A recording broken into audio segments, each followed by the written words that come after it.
Hi friends, welcome to toppers institute online classes.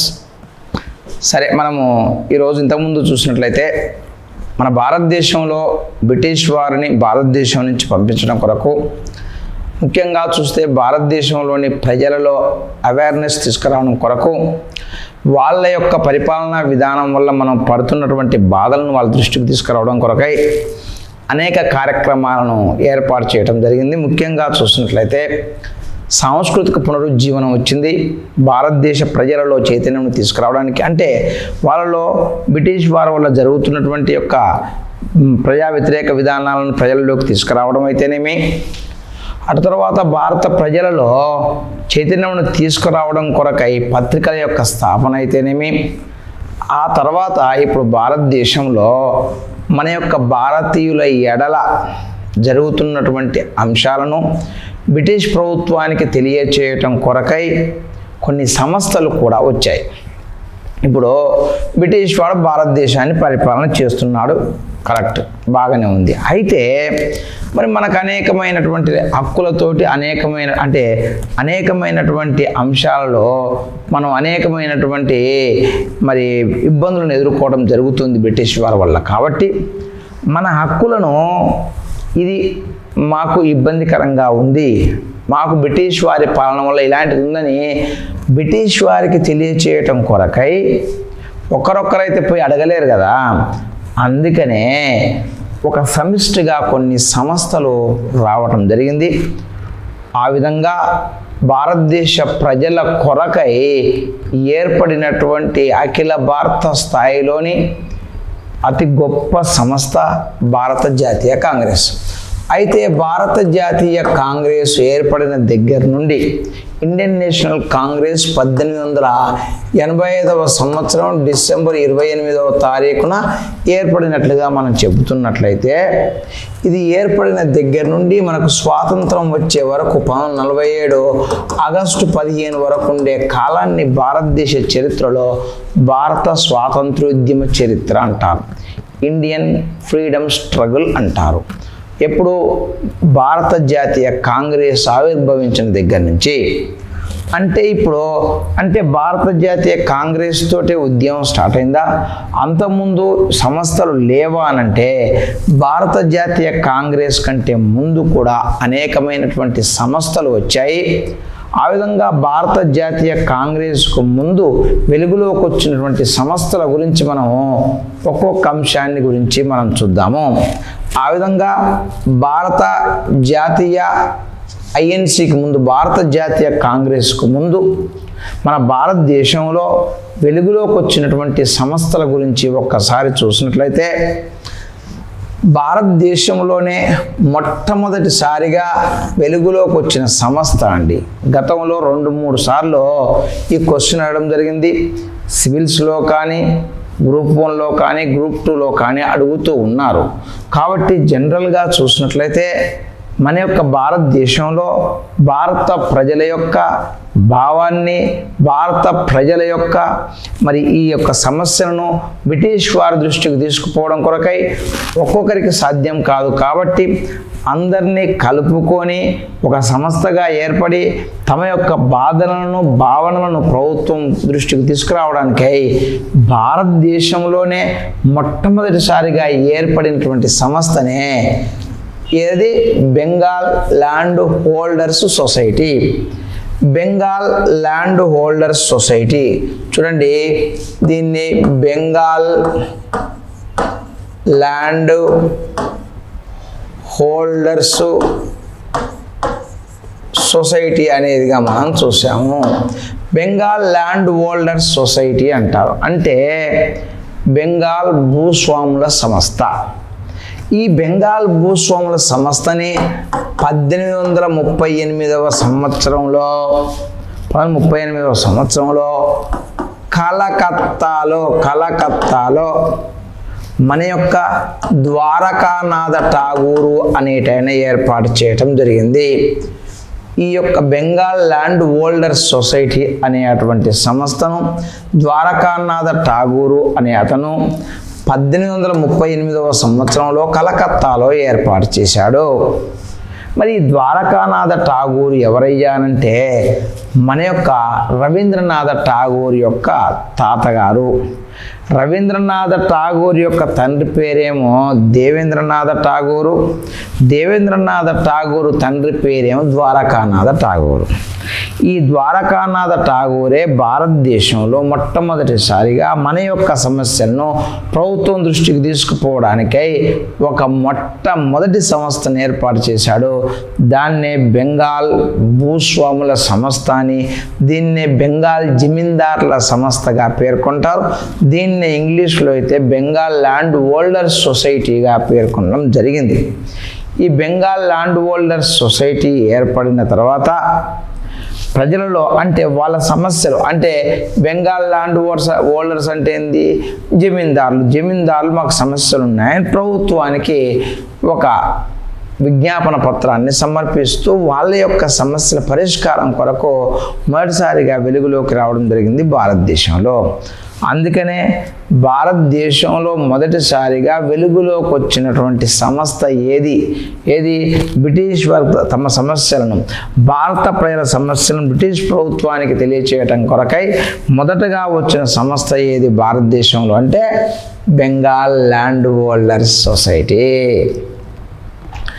తర్వాత చూసినట్లయితే Bengal land holders society తర్వాత ఇప్పుడు అదే 39లో బ్రిటిష్ ఇండియా సొసైటీ అనే పేరుతో BIS బ్రిటిష్ ఇండియా సొసైటీ అనే పేరుతో విలియం ఆడమ్ అనేతడు ఎక్కడ 39వ సంవత్సరంలో లండన్లో ఏర్పాటు చేయటము జరిగింది. ఇది కూడా బ్రిటిష్ ఇండియా సొసైటీ. భారతదేశం అంతా కూడా బ్రిటిష్ వారి ఆధీనం ఉంది కాబట్టి అక్కడ జరిగే సమస్యల గురించి బ్రిటిష్ ఇండియా సొసైటీ అనే దాన్ని సమస్య పరిష్కారం గురించి మన యొక్క విలియం ఆడమ్ అతను దీన్ని ఏర్పాటు చేయటం జరిగింది. తర్వాత చూసినట్లయితే ఇప్పుడు ఈ బెంగాల్ ల్యాండ్ హోల్డర్ సొసైటీ, ఈ బ్రిటిష్ ఇండియా సొసైటీ రెండు కలిపి తర్వాత కాలంలో మన యొక్క భారతదేశంలో బ్రిటిష్ ఇండియా అసోసియేషన్ అనే పేరుతో దేవేంద్రనాథ ఠాగూరు అంటే ద్వారకానాథ్ ఠాగూర్ యొక్క కుమారుడు దేవేంద్రనాథ ఠాగూరు కలకత్తాలో దీన్ని ఏర్పాటు చేయటము జరిగింది 1851వ సంవత్సరంలో. దీని దానికి డిఫరెన్స్ ఏముందండి, రెండు కలిపి మన ఏది Bengal land holder society, British India సొసైటీని ఎవడు ఏర్పాటు చేశాడు, బ్రిటిష్ వాడు. అంటే వానికి అనుకూలంగానే ఇక్కడ ఏంటిది Bengal land holder society. Land holders అంటే డబ్బున్నోడు అంటే జమీందారు.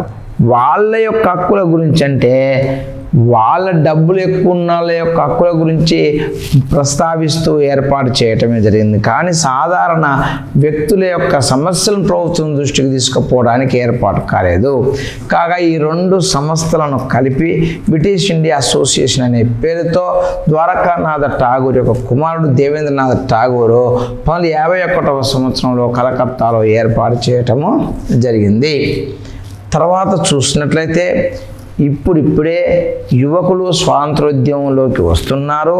ఈ యొక్క ప్రజల తరపున పోరాటానికి, ప్రజల సమస్యలను ప్రభుత్వంతో చర్చించడానికి, ప్రభుత్వం దృష్టికి తీసుకుపోవడానికి కొంతమంది సంస్థలను ఏర్పాటు చేస్తున్నారు యువకులు. అలాంటి యొక్క యువకులలోనే వచ్చినటువంటి వ్యక్తి దాదాబాయ్. మన యొక్క అంటే ఎవరు దాదాబాయ్ నెహ్రూజీ కావచ్చు, జగన్నాథ్ సేఠ్ మొదలైన వాళ్ళు మనం చూస్తాము. ఇప్పుడు అలాంటి వారిలో బాంబే అసోసియేషన్ అనే పేరుతో బొంబాయిలో ఉండే ప్రజల సమస్యలను ప్రభుత్వం దృష్టికి తీసుకుపోవడానికి ఈయన జగన్నాథ శంకర్ సేఠ్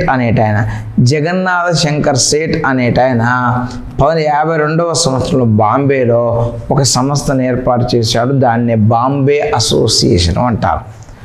తర్వాత చూసినట్లయితే మనకు ఇప్పుడు ఏమైందయ్యా అనంటే భారతదేశంలో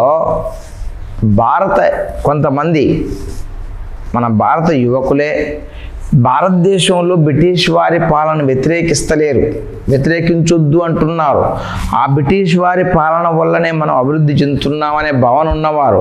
కాబట్టి కొంతమంది మితవాద నాయకులు, దాంట్లో దాదాబాయి నౌరోజీ ఏమంటారయ్యా అనంటే, మనము మన సమస్యను భారతదేశంలో బ్రిటిష్ ప్రభుత్వానికి, అంటే బ్రిటిష్ ప్రజలకు కాదు, భారతదేశంలో బ్రిటిష్ ప్రభుత్వానికి మాత్రమే భారత ప్రజలు వ్యతిరేకులు, కానీ బ్రిటిష్ ప్రజలకు కాదు. అందుకనే బ్రిటిష్ పార్లమెంటుకు మనకు ఎన్నికయ్యి ఆ బ్రిటిష్ పార్లమెంటు ద్వారానే భారతదేశంలో ఉండే సమస్యలను ప్రభుత్వం దృష్టికి తీసుకుపోవాలనే ఉద్దేశంతో ప్రయత్నం చేస్తూ, మరి బ్రిటిష్ పార్లమెంట్కి ఎంపిక కావాలంటే బ్రిటిష్ ప్రజల యొక్క సపోర్ట్ కావాలి,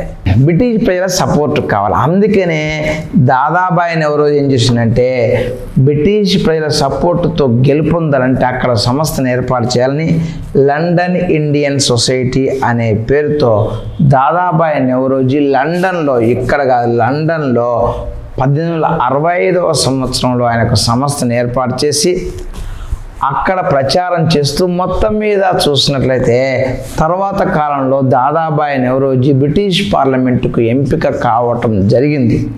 ఆ విధంగా బ్రిటిష్ పార్లమెంటుకు ఎంపీగా, అంటే అంటే మన యొక్క పార్లమెంటు మెంబర్గా ఎంపికైన మొట్టమొదటి భారతీయుడు దాదాబాయి నౌరోజీగా మనం చూస్తాము.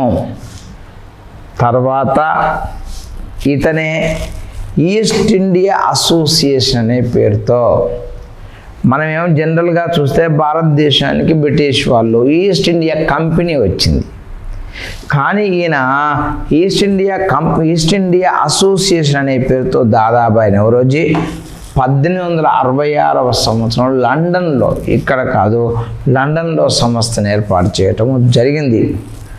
అదేవిధంగా మనకు నేషనల్ ఇండియన్ అసోసియేషన్ చూడండి, ఐఎన్సి అంటే Indian national Congress, national Indian association అనేది ఎన్ఐఏను ఏర్పాటు చేయటం జరిగింది. మన యొక్క మేరీ కార్పెంటర్ అనే ఆమె 1867వ సంవత్సరంలో లండన్లోనే. ఇది నేషనల్ ఇండియన్ అసోసియేషన్, జాతీయ భారత అసోసియేషన్ అనే పేరుతో ఏర్పాటు చేయటము జరిగింది.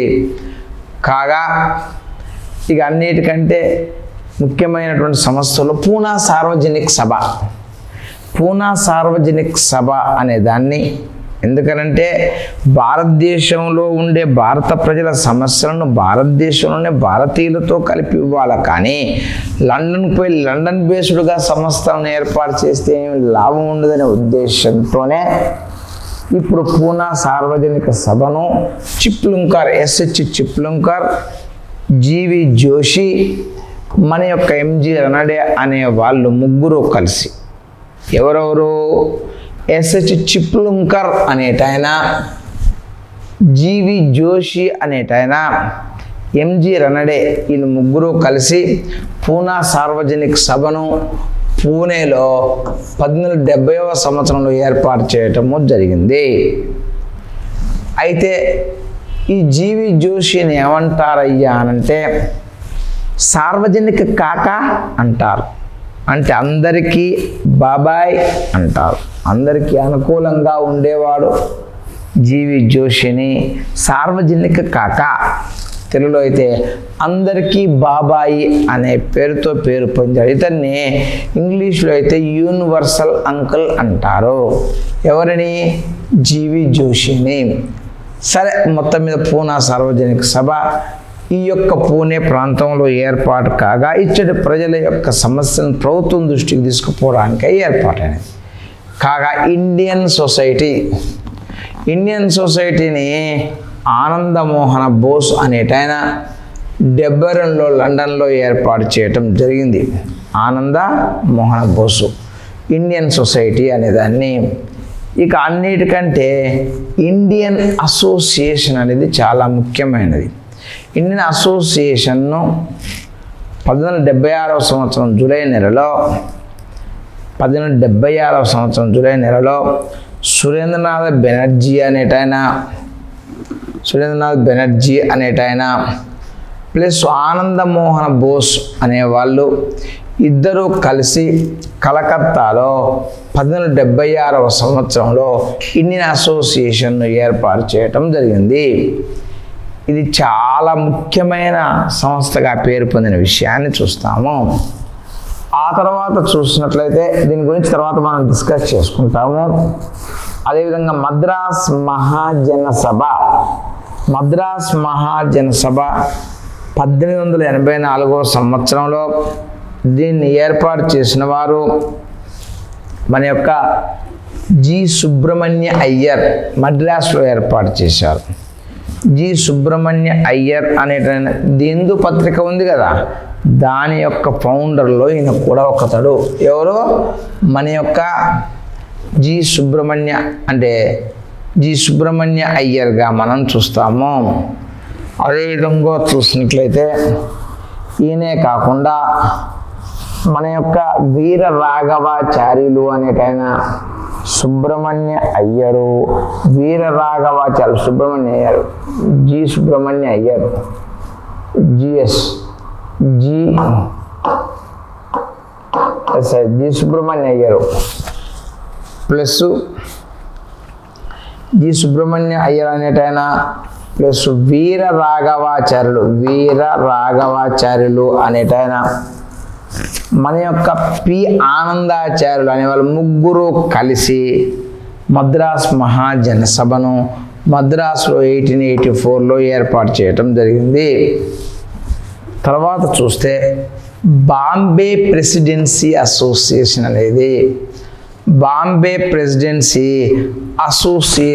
అనేదిగా మనం చూస్తాం. దీంట్లో చూస్తే బాంబే ప్రెసిడెన్సీ అసోసియేషన్ అంటే ఫిరోజ్ షా మెహతా అనేటైనా, కేటీ తెలాంగో అనేటైనా, బద్రుద్దీన్ త్యాబ్జీ అనేవాళ్ళు ఈ ముగ్గురిని కలిపి ఏమంటారంటే బొంబాయి త్రయము, ట్రియోస్ ఆఫ్ బొంబాయి త్రయంగా పేర్కొంటారు. వీళ్ళు ముగ్గురు కలిసి 1885లో బాంబే ప్రెసిడెన్సీ అసోసియేషన్ అనేది ఏర్పాటు కావటం జరిగింది. ఈ విధంగా మన యొక్క భారతదేశంలో వచ్చినటువంటి ఈ యొక్క భారత జాతీయ కాంగ్రెస్ కంటే ముందు వచ్చిన సంస్థలు ఈ విధంగా ఉన్నటువంటి అంశాన్ని మనం చూస్తాము. కాగా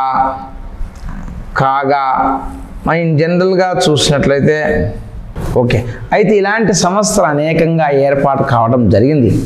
ఇలాంటి సంస్థలు అనేకంగా భారతదేశంలో ఏర్పాటు అయినప్పటికీ భారతదేశంలో వచ్చినటువంటి సంస్థలన్నింటిలో చాలా గొప్పది